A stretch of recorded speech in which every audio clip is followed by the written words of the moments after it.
Once Upon a Time in Hollywood looked like a film built entirely around established stars, Leonardo DiCaprio, Brad Pitt, Margot Robbie, but hidden in the background was a completely different story.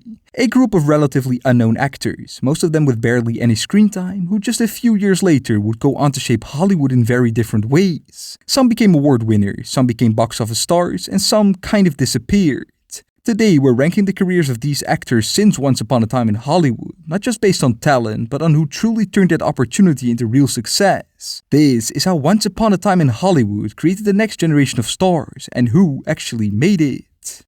Starting off with someone who at one point genuinely looked like she might become one of the biggest breakout stars on this list, Victoria Pedretti. Before Once Upon a Time in Hollywood, Pedretti had already made a massive impression with The Haunting of Hill House. As Nell Crane, she delivered one of the most emotionally devastating performances in the entire series, especially in the Band Nag Lady episode, which is still widely seen as one of the standout episodes in modern horror television. At that point, she didn't just feel like a promising newcomer, she felt like a future star. In Once Upon a Time in Hollywood, her role is much smaller. She plays Leslie Van Houten, one of the Manson family members at Spahn Ranch. It's not a flashy role, she's mostly in the background, but her presence adds to that unsettling, almost hypnotic atmosphere surrounding the group, something the film relies on heavily. And then, after the film, things get interesting, because unlike some of the others on this list, Pedretti didn't transition into films or major box office projects. Instead, she doubled down on television. She appeared in You as Love Quinn, where she brought a chaotic, unpredictable energy that made her character just as compelling and dangerous as Joe Goldberg himself. And she returned to the horror space with The Haunting of Bly Manor, taking on a very different kind of role, more grounded, more emotional, and far less overtly tragic than Hill House, but still showcasing her range. So while Pedretti clearly proved she has the talent, her career has remained relatively quiet. No major awards wins, no big box office presence, and no real jump into mainstream film stardom. Which is why, despite arguably having one of the strongest starting points of anyone on this list, she ends up at number 6, pretty far below who are still to come.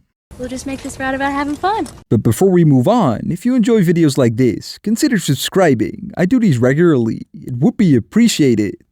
Next up is someone who, unlike Victoria Pedretti, didn't just show potential, she quickly became one of the most recognizable faces on this list, Maya Hawke. Before Once Upon a Time in Hollywood, Hawke had only really just broken through, appearing in Stranger Things Season 3 as Robin Buckley, and almost instantly she stood out. Her chemistry with Steve Harrington, her dry humor, and the now iconic coming out scene turned her into a fan favorite pretty much overnight. So unlike some of the others on this list, Hawke didn't enter Once Upon a Time in Hollywood as a complete unknown, she was already on the rise. In the film she plays Flower Child, one of the Manson family members. It's a small role but a memorable one. She's part of the group on their way to commit the murders before suddenly backing out, stealing the car and driving off, quietly removing herself from what's about to happen. It's a brief moment, but one that people remember. And after that, her career didn't slow down. She continued her role in Stranger Things, becoming an even bigger part of the ensemble. But more importantly, she started branching out. She took on her first real leading role in Do Revenge, showing she could carry a film with a performance that was both quirky and layered. She appeared in Asteroid City, working with Wes Anderson, which for an actor at her stage says a lot. And in Maestro, directed by Bradley Cooper, she held her own in a more grounded dramatic role. But her biggest moment, at least in terms of reach, came with Inside Out 2, voicing Anxiety. She became part of a film that made over $1.7 billion worldwide, one of the biggest animated hits ever. So on paper, Hawke has recognition, consistent work, and even massive box office success. But here's the catch, most of that success doesn't fully belong to her. Stranger Things is an ensemble, Inside Out 2 is driven by the brand, and while she's clearly talented and increasingly visible, she hasn't quite had one defining, career-shifting role that puts her above the rest. Which is why she lands at number 5, a clear step up in visibility and momentum, but not quite at the level of the names still to come. Wait a minute. Shit. Sorry, I forgot my knife in the car. Now, we get to someone who didn't just build momentum after Once Upon a Time in Hollywood, she turned it into one of the most critically respected careers on this list, Margaret Qualley. Even before Once Upon a Time in Hollywood, Qualley was already quietly building a strong foundation. She broke through with The Leftovers, where she showed an early ability to handle emotionally complex material. In The Nice Guys, she proved she could hold her own alongside major stars, and in I.O., she carried a quiet, introspective sci-fi story largely on her own. Something very few young actors get the chance to do that early on. So while she wasn't widely known yet, she was clearly building something. In Once Upon a Time in Hollywood, she plays Pussycat, one of the most memorable members of the Manson family. And unlike some of the others on this list, her role isn't just background, it's magnetic. There's a playful energy to her performance, but also something unpredictable, slightly dangerous. Like you're never quite sure what she's going to do next. It's subtle, but it sticks. And after that, her career didn't just grow, it evolved. Her biggest breakout came with Maid, where she delivered a deeply emotional lead performance that earned her nominations at the Emmys, SAG Awards, and Critics' Choice Awards. From there, she leaned even further into bold, director-driven projects, working with Yorgos Lanthimos in Poor Things and Kinds of Kindness, films that are as unconventional as they are distinctive. In Drive Away Dolls, she taps into a much more chaotic comedic energy, something much closer to her Once Upon a Time in Hollywood persona. Then came The Substance, where she plays Sue, a clone of an aging celebrity exploring themes of beauty and identity. A film that pushed her even further, both physically and thematically, earning her nominations at the Golden Globes and Critics' Choice Awards, while also reaching a wider audience than most of her previous work. But what's interesting about Qualley is that she doesn't stay in one lane. In Blue Moon, she shifts again, delivering a more restrained and nuanced performance that adds emotional weight to the story. And even in smaller or more commercial appearances like Happy Gilmore 2 or How to Make a Killing, you can see her experimenting with different tones and types of characters, even if those roles didn't always fully land. So unlike someone like Maya Hawke, Qualley's career isn't built on visibility. It's built on range and credibility. She works with bold directors, she takes creative risks, and she's steadily building serious awards recognition. However, that path comes with a trade-off. Her films don't always reach massive audiences, and she hasn't had that one defining box office hit that pushes her into full mainstream stardom. Which is why she lands at number 4, one of the most respected actresses on this list, but not quite one of the biggest stars yet. Real good. They were the fancy kind.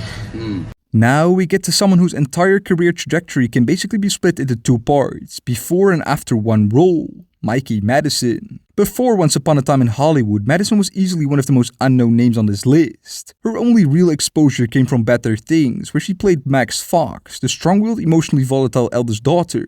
It was a solid performance, grounded and realistic, but it didn't exactly put her on the map in a major way. Then came Once Upon a Time in Hollywood, and unlike some of the others, Madison actually leaves a real impression here. She plays Sadie, one of the Manson family members, and brings a chaotic, almost feral energy to the role. By the time we reach the film's final act, she's impossible to ignore. It's intense, it's unsettling, and it's easily one of the most memorable performances in that entire sequence. But even then, her career didn't immediately explode. It took a few more years before things really clicked. In Scream, she played Amber Freeman, seemingly just another friend in the group until the reveal, and once again she leaned into that same unpredictability and intensity.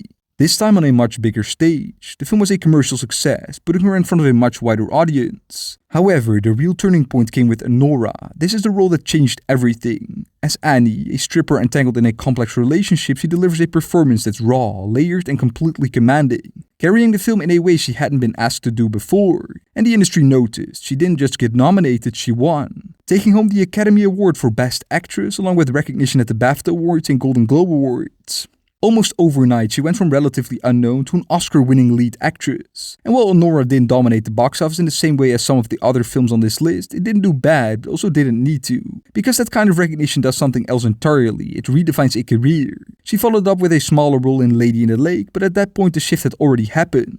So while Madison doesn't have the longest track record or the biggest box office numbers, she has something the others don't, an Oscar. And that alone is enough to push her to number 3, because even if her career is just getting started at this level, she's already reached a peak most actors never do, but not the general peak of stardom who are still to come.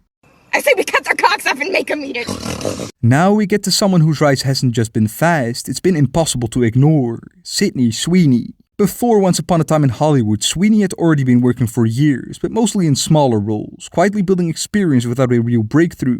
She appeared early on in The Ward, but her more notable work came later on television. In The Handmaid's Tale, she played Eden Spencer, a child bride whose storyline became one of the most tragic arcs of the season. Then in Sharp Objects, she delivered a brief but memorable performance that hinted at something more. But her real breakout came just before Once Upon a Time in Hollywood with Euphoria.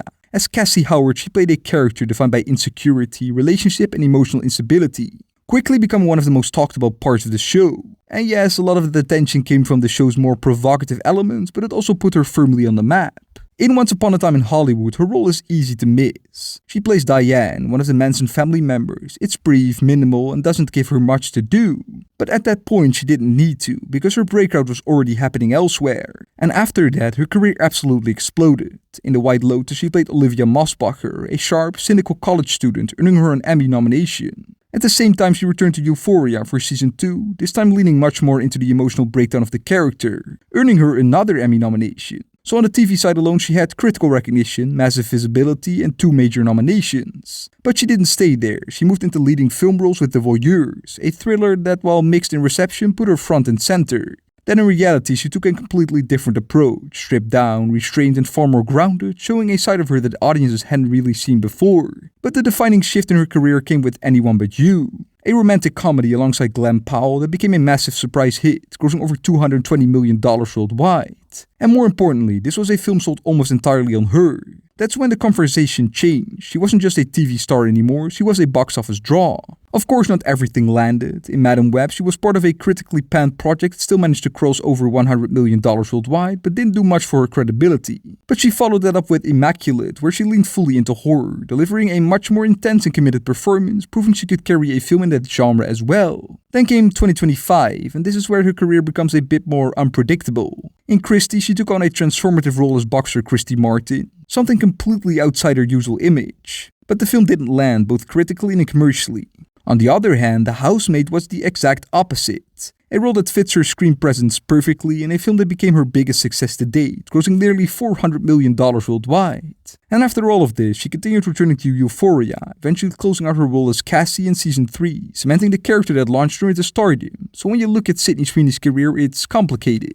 On one hand, she has massive star power, she's constantly in the spotlight, and she's proven she can lead commercially successful films. On the other, her awards recognition is mostly limited to television, and her performances can be inconsistent. But at a certain point, that almost doesn't matter, because what she has is presence, and whether people love or criticize her, they're watching. Which is why she lands at number 2, not necessarily the most respected actress on this list, but arguably the biggest star.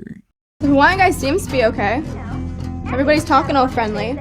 And finally, we get to the one actor on this list who doesn't just excel in one area, he checks pretty much every box: Austin Butler. Before Once Upon a Time in Hollywood, Butler had already been in the industry for years, but in a very different lane. He started out in teen television, appearing in shows like Nat's The Classified School Survival Guide and Zoe 101, where he built a reputation as more of a teen heartthrob than a serious actor. He transitioned into film with Aliens in the Attic and continued picking up roles over the years, appearing in projects like Arrow and eventually landing his first real leading role in the Shannara Chronicles. That series in particular showed that he could carry a project, but it still didn't fully shift how he was perceived. Even in The Dead Don't Die, released shortly before Once Upon a Time in Hollywood, he was still more of a supporting presence. So by the time he appears in Tarantino's film, he's experienced, but not yet taken seriously as a major actor.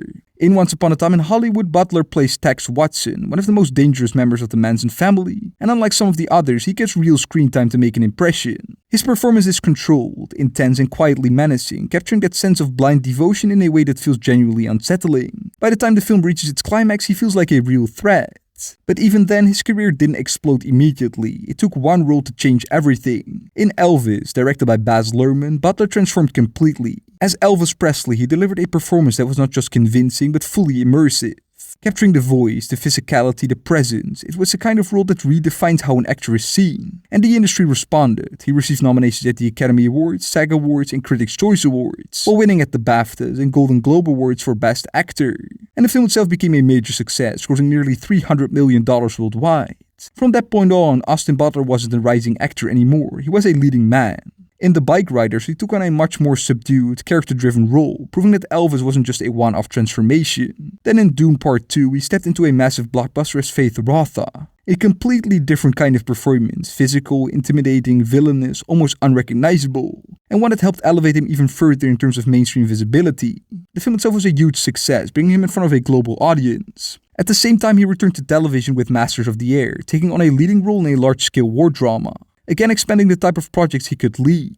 Even in smaller or more experimental appearances like Addington, where he plays a radical cult leader, he continues to take risks with the kind of characters he chooses. And in Caught Stealing, he steps into a very different kind of role again. More grounded, more chaotic, showing that he's not settling into just one type of performance. So when you look at Butler's career, it's not just about one thing. He has awards recognition, box office success, critical respect, and range. He's worked in prestige dramas, massive blockbusters, television, and character-driven films. And most importantly, he's done it consistently. Now, you could argue that someone like Sydney Sweeney has more raw star power, or that Mikey Madison has the bigger single achievement with her Oscar win, but Butler's the only one who has managed to balance all of it. which is why he lands at number 1, not just a breakout, but the most complete success story to come out of Once Upon a Time in Hollywood. That doesn't sound like a whole lot of fun. And that's the list. This is how Once Upon a Time in Hollywood ended up quietly shaping a whole new generation of actors. Some careers skyrocketed almost immediately, some took years to fully click, and some are still somewhere in between. But it raises the question, was this just a lucky group of rising talent, or did this film actually mark the start of a new Hollywood wave? And more importantly, who do you think ends up with the most lasting career out of all of them? Let me know your thoughts in the comments below, and if you enjoyed the video, make sure to subscribe for more deep dives like this. Roll the credits!